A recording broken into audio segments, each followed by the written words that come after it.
Phil Dooley ist Hauptpastor der Hillsong Church in Kapstadt. Er und seine Frau Lucinda haben die Pfingstgemeinde in Südafrika ab 2008 aufgebaut. Er kennt also die Herausforderungen einer Kirche in der heutigen Zeit. I think one of the big challenges we're facing, particularly in Europe, is for the church to continue to be relevant to the next generation. You know, young people don't often have a problem with God or wanting to know about God. There's not too many hardcore atheists who are teenagers. Most teenagers are open to God and open to the story and, you know, the truth of Jesus, but they want to feel like they belong. You know, that's one of the biggest things for young people, is to feel a sense of belonging. And if church is not a place where young people belong, then it's very difficult for their faith to flourish. Because I guarantee the reason why a lot of people will not step into our churches is not because they don't want to know about God or God's love, it's because they don't feel like they're good enough. And no one's good enough. That's why Jesus came. And churches are just full of people who've been messed up and overwhelmed by His grace and have a sense that His love, you know, propels us forward. And so it's not a place for people who are judgmental and have it all together and others who don't. It's a place for every single person to experience the love of God and have a sense that we all belong, and we should encourage others to feel like they belong. We come to church. Wir gehen zur Kirche. We'll come to youth group. Wir kommen in die Jugendgruppe. Get out our napkin. Wir holen unser Serviette raus.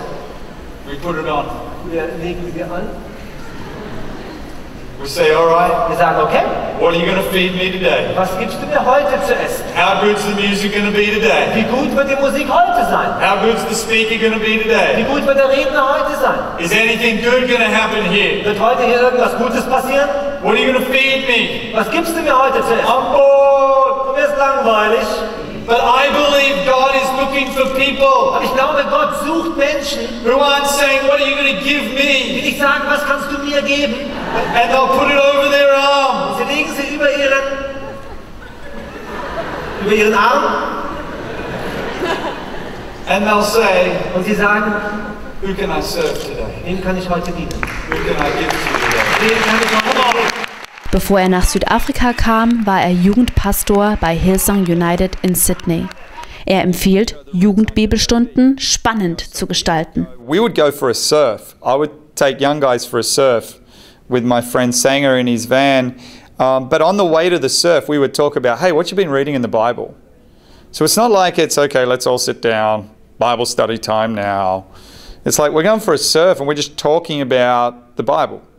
Like it's just normal, but the roots are going down deep because this becomes a normal part of life. As opposed to it being church, separate, Bible here, real life over here. No, God is in your real life. And you build your roots down deep as you allow Him to be in. Der Pastor scheut sich auch nicht, kontroverse Themen anzusprechen. Ob Homosexualität eine Sünde ist, sieht er so. God's intention with His creation was man and woman. And the idea of man and woman to produce ultimately offspring and the next generation, and the sexual union to be part of creating this connection between a husband and wife. And so I just find it, according to what I read in the Bible and just, you know, the way it would appear God's natural law, to be difficult to justify homosexuality as something that is acceptable before God. Now that's not to single it out, because, you know, there's probably more young people who are heterosexual and having sex outside of marriage, which again is, you know, God's heart breaks for that. We would have homosexual people in our church and they're very welcome in our church.